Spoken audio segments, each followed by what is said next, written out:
सभी बहुत अच्छे होंगे। Study with Diwan YouTube channel पर आप सभी दोस्तों का मैं स्वागत करता हूं। दोस्तों, मुझे उम्मीद है आप अपनी पढ़ाई और अपनी हेल्थ का ध्यान अच्छे से रख रहे होंगे। दोस्तों, आज हम शुरू करने वाले हैं इकोनॉमिक्स टेक्स्ट सीरीज, जो प्रीवियस ईयर के क्वेश्चंस पेपर हैं, जो प्रीलिम्स में पूछे गए हैं। ऑलरेडी 2016 में जो क्वेश्चंस पूछे गए हैं प्री एग्जामिनेशंस में, वो हम क्वेश्चन यहाँ पर डिस्कशन करने वाले हैं। विशेष रूप से इकोनॉमिक्स के क्वेश्चंस हम इस वीडियो में देखने वाले हैं। दोस्तों, हम ये सीरीज स्टार्ट कर रहे हैं। मैंने 2014-2015 के क्वेश्चंस ऑलरेडी जो हैं अब वीडियो के माध्यम से जो है समझा दिए हैं। ये 2016 का क्वेश्चंस पेपर जो हैं हम देखने वाले हैं। तो दोस्तों, बिना किसी देरी के हम शुरू करते हैं वीडियो। साल दर साल लगातार घाटे का बजट रहा है। घाटे को कम करने के लिए सरकार द्वारा निम्नलिखित में से कौन सी कार्यवाही की जा सकती है? तो दोस्तों, साल दर साल जो है लगातार घाटे का बजट, आप सभी को पता है भारत का बजट जो है घाटे का बजट रहता है। क्यों? क्योंकि भारत जो है जो है अपनी इनकम कम होती है लेकिन खर्चा ज़्यादा कर देता है ना। जो यहाँ पर जो है आरबीआई को क्या, आरबीआई जो है पैसे छापने का काम करता है। आरबीआई जो है केंद्रीय बैंक है, जो क्या करता है, पैसे को छापने का काम जो है आरबीआई का है। तो उसके कारण जो घाटे, जो सरकार रहती है उसके घाटे को पूरा करने के लिए जो ज़्यादा पैसे छापती है, इसलिए जो है आय कम हो जाती है और जो घाटा रहता है कि वे ज़्यादा हो जाता है। इसलिए भारत के बजट को घाटे का बजट कहते हैं। तो इसमें ये बोला गया है कि घाटे को कम करने के लिए सरकार को कौन से उपाय करने चाहिए जिससे कि घाटा कम हो। तो कौन सी कार्यवाही की जा सकती है? तो राजस्व व्यय को घटाना। अगर राजस्व व्यय को घटा देंगे तो क्या हो सकता है? कार्यवाही जो है ये घाटे के कम की सकती है। नवीन कल्याणकारी योजना को प्रारंभ करना, यहाँ पर पैसा ज़्यादा लगेगा, इसलिए इस तरीके की योजना हम शुरू नहीं कर सकते। साइड की सब्सिडी को युक्ति संगत बनाना। दोस्तों, आप सभी ने है जैसे खाद में सब्सिडी मिलती है, गैस कनेक्शन में सब्सिडी मिलती है ना। इन चीज़ों में अगर सब्सिडी जहाँ पर 800 रुपये लगते थे वहाँ पर हमने 500 रुपये युक्ति संगत रूप से सब्सिडी को बना दिया है ना। तो वहाँ पर क्या होगा कि वहाँ पर जो है सहायक सब्सिडी युक्ति संगत हो गई। इस तरीके से हम 2, 1 और 3 जो है इसमें ये वाला जो है करेक्ट इसका जो आंसर रहेगा। तो यहाँ पर ऑप्शन सी जो है यहाँ पर करेक्ट है। तो हम देख लेते हैं थर्ड का आंसर क्या आने वाला है। तो यहाँ पर हम इसमें देख सकते हैं कि ये जो है थर्ड का आंसर जो है यहाँ पर सी आया है। तो इस तरीके से चलते हैं नेक्स्ट क्वेश्चंस की ओर। अब यहाँ पर जो है सेकंड क्वेश्चन देखने वाले हैं हम। कौन सा क्वेश्चन है सेकंड वाला?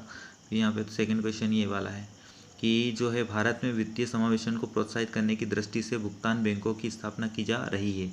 इस दृष्टि में निम्नलिखित कथनों में से कौन सा सही है? अब भुगतान बैंक, पेमेंट्स बैंक के बारे में आप सभी को पता होगा दोस्तों। वित्तीय समावेशन मतलब कि हर व्यक्ति के पास में जो अपना पैसा रुपया रहता है उसको क्या रखे, सुरक्षित रखे, इसलिए भुगतान बैंकों की स्थापना की गई है।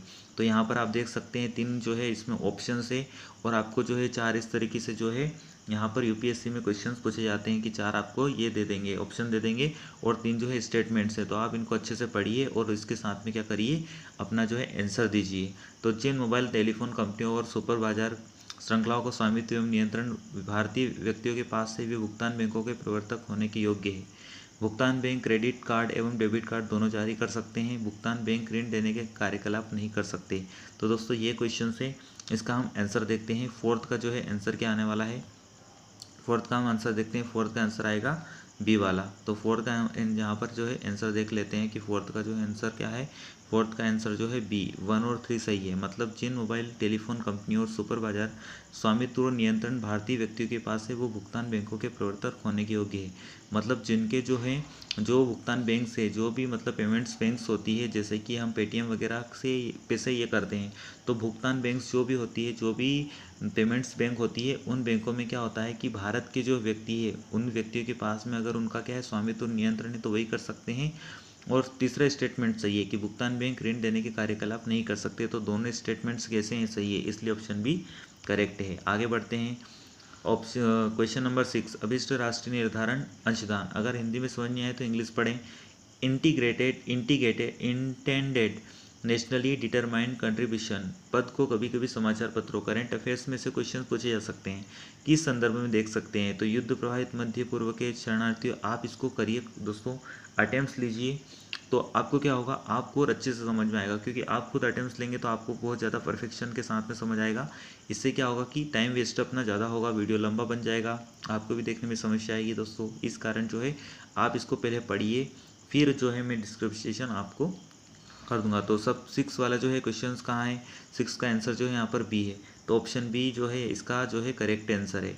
ऑप्शन बी जो है इसका करेक्ट आंसर है। जो जलवायु परिवर्तन का सामना करने के लिए विश्व के देशों द्वारा बनाई गई कार्य योजना, इसी को बोलते हैं राष्ट्रीय निर्धारण अंशदान स्कीम। तो यह जो है ऑप्शन बी इसका करेक्ट आंसर है। पढ़ते हैं आगे। निम्नलिखित में से कौन सा सरकार की योजना उदय का एक प्रयोजन है? तो उदय योजना किससे रिलेटेड है? तो हमको ये सारी चीज़ें जो है बतानी है। इसको अटेम्प्ट लीजिए, क्वेश्चंस को अच्छे से पढ़िए, चारों ऑप्शंस को अच्छे से पढ़िए। मैं यहाँ पर पढ़ूंगा दोस्तों तो आप टाइम वेस्ट होगा आपका, आपको ज़्यादा टाइम लगेगा। इस कारण जो है आप खुद से इसका पहले अटेम्प्ट लीजिए, फिर जो है हम आंसर के ऊपर डिस्कशन कर लेंगे कि आंसर इसका क्या होने वाला है।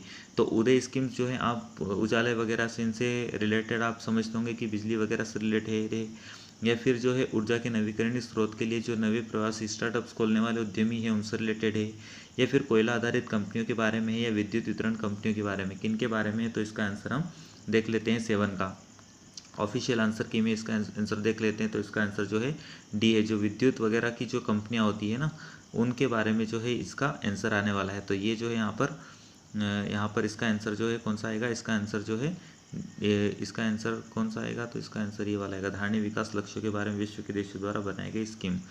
नहीं दोस्तों सॉरी, इसका आंसर तो हमने देख लिया था, बी वाला आएगा उदय स्कीम जो है, इसका आंसर डी आएगा।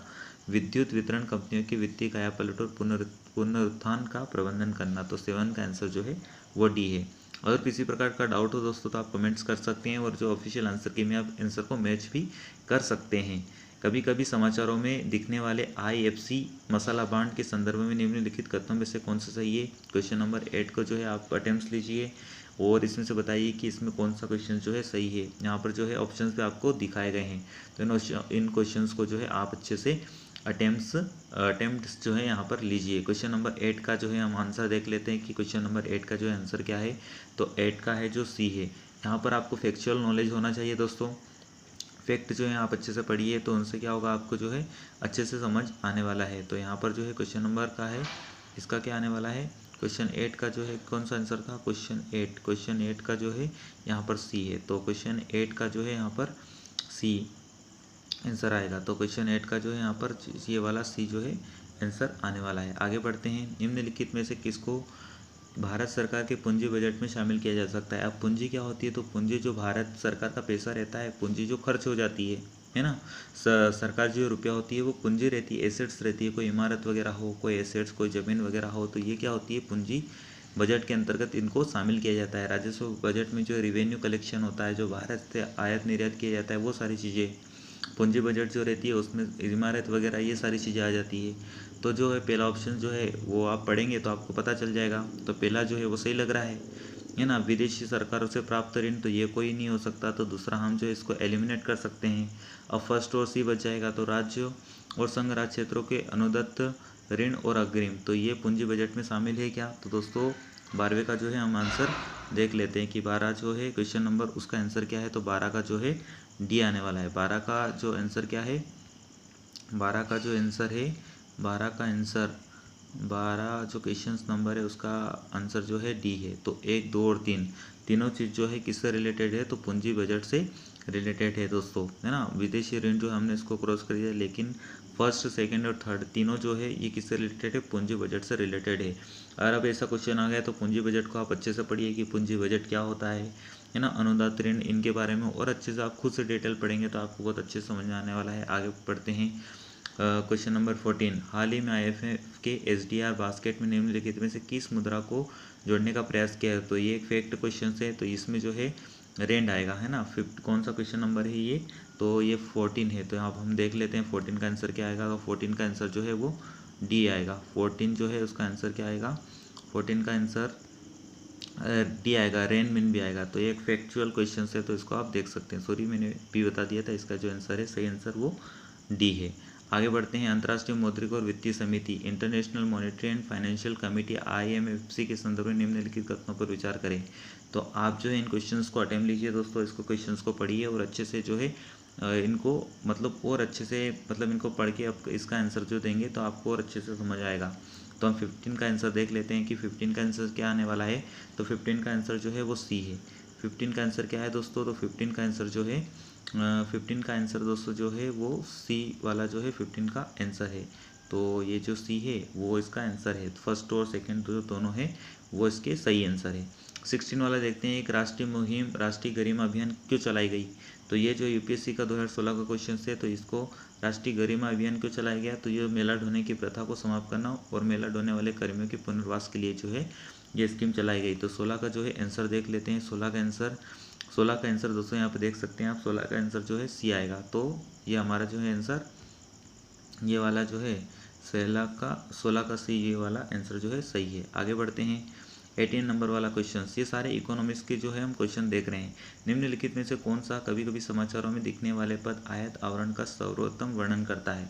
तो जो इम्पोर्ट हम जो भारत के बाहर से, भारत की जो सीमा है उसके बाहर से जब हम कोई चीज़ खरीदते हैं तो उसको आयत बोलते हैं, और भारत से कोई चीज़ दूसरे देशों में बेचते हैं, जैसे अमेरिका में बेच रहे हैं, चाइना में बेच रहे हैं, म्यांमार में बेच रहे हैं, ब्राज़ील में बेच रहे हैं, तो उन चीज़ों को क्या बोलेंगे, फ्रांस में बेच रहे हैं तो उन चीज़ों को बोलेंगे निर्यात। और जब हम ब्राज़ील से कोई चीज़ लाएंगे, फ्रांस से कोई लड़ाकू विमान लाएंगे, कोई राफेल लाएंगे, तो उन चीज़ों को क्या बोलेंगे, आयात। हमने उस चीज़ का आयात किया। तो आयात आवरण का सर्वोत्तम वर्णन कौन सी चीज़ करती है, इन चारों ऑप्शन में से आपको जो है बताना है। तो 18 का आंसर देख लेते हैं दोस्तों। आप क्वेश्चंस को पहले पढ़ना, उसके बाद में जो है आप देंगे आंसर तो और अच्छे से समझ में आएगा। तो 18 का जो है 18 का आंसर देख लेते हैं। यहाँ पर 18 जो है 18 का आंसर जो है वो डी है। आप देख सकते हैं यहाँ पर 18 का जो आंसर है वो कौन सा है, डी नंबर वाला जो है इसका आंसर है। तो यहाँ पर जो है यह उन महीनों की संख्या बताता है जितने महीने के आयात का भुगतान देश के अंतर्राष्ट्रीय रिजर्व द्वारा किया जा सकता है। अंतर्राष्ट्रीय रिजर्व क्या होता है, जिसमें जो है डॉलर वगैरह जो रहते हैं, जो हम भारत से कोई सामान भारत में खरीदते हैं, भारत के बाहर से कोई सामान भारत में खरीदते हैं तो उसके लिए डॉलर में हम व्यापार करते हैं। तो ये उन महीनों की संख्या को बताता है जितना हमारे पास में अंतर्राष्ट्रीय रिजर्व रखा गया है। कौन सा, आयत आवरण। तो इस तरीके से आप इनके आंसर दीजिएगा। अब प्रधानमंत्री फसल बीमा योजना के संदर्भ में निम्नलिखित कथन है। तो यहाँ पर इनके बारे में तो आप अगर खेती किसानी पृष्ठभूमि से, तो आप इनको थोड़ा सा और अच्छे से जान सकते हैं कि फसल बीमा स्कीम्स कब शुरू की गई थी, इसके क्या क्या कार्य थे, कब इसको स्टार्ट किया गया था। ये सारी जो है हम चीज़ें इसको देख सकते हैं, गूगल करके भी आप देख लेंगे तो आपको बहुत सारी जानकारी जो इसमें पता चल जाएगी। तो ऑप्शंस को पढ़िए और इसका आंसर दीजिए। तो 21 का जो हम आंसर देख लेते हैं। 21 का जो आंसर क्या है, 21 का आंसर जो है बी वाला है। 21 का जो है आंसर कौन सा है, 21 वाले का आंसर जो है इसका आंसर जो है बी वाला है। तो ये बी मतलब कि यह योजना चक्रवात और गैर मौसमी वर्षा से होने वाली कटाई उपरांत घाटे की बीमीकृत करता है। मतलब किसान का जितना भी घाटा हुआ है उस घाटे की भरपाई के लिए क्या देता है, उनको पैसा देता है। फसल बीमा मतलब बीमा उसको किया जाता है। अब 16 क्वेश्चन, स्टैंड अप स्कीम के संदर्भ में निम्नलिखित कथनों में से कौन सा सही है। तो इसके लिए क्या दोनों कौन सा सही है, दोनों दो स्टेटमेंट है, इनमें से कौन सा सही है ये हमको बताना है। तो 16 वाले का आंसर देख लेते हैं। 16 का सी मतलब कि जो है इसमें दोनों जो है इसके आंसर जो हैं वो क्या रहेंगे, दोनों इसके जो आंसर रहें वो सही रहेंगे, एक और दो दोनों सही रहेंगे। और अब 17 देखते हैं। फूड एंड एग्रीकल्चर पारंपरिक कृषि प्रणालियों को सार्वभौमिक रूप से महत्वपूर्ण कृषि विरासत प्रणाली, ग्लोबल इम्पोर्टेंट और एग्रीकल्चर हेरिटेज सिस्टम GIAHS की हैसियत प्रदान करता है। तो दोस्तों बहुत बड़ा क्वेश्चन है, आप इसको अच्छे से पहले क्वेश्चन के चारों जो तीनों जितने चार हो या तीनों जितने भी स्टेटमेंट दिए हैं उनको पहले अच्छे से पढ़िए। उसके बाद में जो इनके चारों ऑप्शन देखिए, उसके बाद में आपको जो समझ में आए उसको पहले टिक करिए, अगर गलत हो तो गलत हो जान दीजिए, फिर उसको जो है उसका पूरा आप अच्छे से पढ़िए, गूगल करिए, उनके बारे में अच्छे से ध्यान, आपके अगर प्रीवियस ईयर का आपके पास में सोल्ड है तो उस देखिए, और इस तरीके से आप जो है क्वेश्चंस को और अच्छे से कर पाएंगे। तो 17 का हम यहाँ पर आंसर देखने वाले हैं दोस्तों। 17 का जो है आंसर बी आएगा। तो बी वाले को जो है यहाँ पर करेक्ट इसका आंसर है। तो बी वाले का जो है 27 का आंसर कौन सा है, तो बी वाला जो है ये वाला, केवल दो ऑप्शन जो है वो सही है। अब कोर बैंकिंग समाधान पद कभी कभी समाचार पत्रों में देखा गया है। मतलब न्यूज़ से रिलेटेड जो है RBI या फिर हमको इकोनॉमिक्स में जो है RBI की अपडेशन अच्छे से पढ़नी है। बैंक से रिलेटेड जो भी स्कीम्स वगैरह लाई जाती है, जो भी CRR जो भी चेंजेस लाई जाते हैं उनके बारे में हमको अच्छे से रहना है और डेली जो है न्यूज़पेपर्स पढ़ना है। तो कोर बैंकिंग सोल्यूशन किसके लिए है, तो ये हमको बताना है। तो 29 का जो है ऑप्शन आप पढ़ के आंसर दीजिएगा। तो 29 का कौन सा आएगा, ए आएगा। 29 का इसका आंसर कौन सा आएगा, 29 का आंसर आएगा ए। आगे बढ़ते हैं दोस्तों। व्यापार करने की सुविधा का सूचकांक ease of doing business Bharat की रैंकिंग समाचार पत्रों में दिखती है। तो ये जो है कौन जारी करता है, तो एक फैक्चुअल क्वेश्चन है दोस्तों। इसके जो है विश्व बैंक इसका आंसर आने वाला है। तो आप इसको और डिटेल में करिएगा। 2003 में इसकी शुरुआत की गई थी विश्व बैंक के द्वारा, है ना। तो इसको और आप अच्छे से पढ़िएगा। 43 जो है आरबीआई द्वारा पोषित कोषों की सीमांत लागत पर आधारित उधारी दर, marginal cost of funds based lending rate, MCLR, जो ये कौन रिजर्व बैंक करता है। उद्देश्य क्या रहता है इसका, है ना। तो इसका उद्देश्य क्या रहता है, तो ये सारी चीज़ें जो है एमसीआर के बारे में जो है हमको एमसीएलआर के बारे में बतानी है। तो 43 का जो है आंसर देख लेते हैं। 43 का जो आंसर है सी। 43 का आंसर कौन सा है, 43 का जो है आंसर कौन सा है, सी। तो एक और दो दोनों इसमें सही ऑप्शन रहेंगे।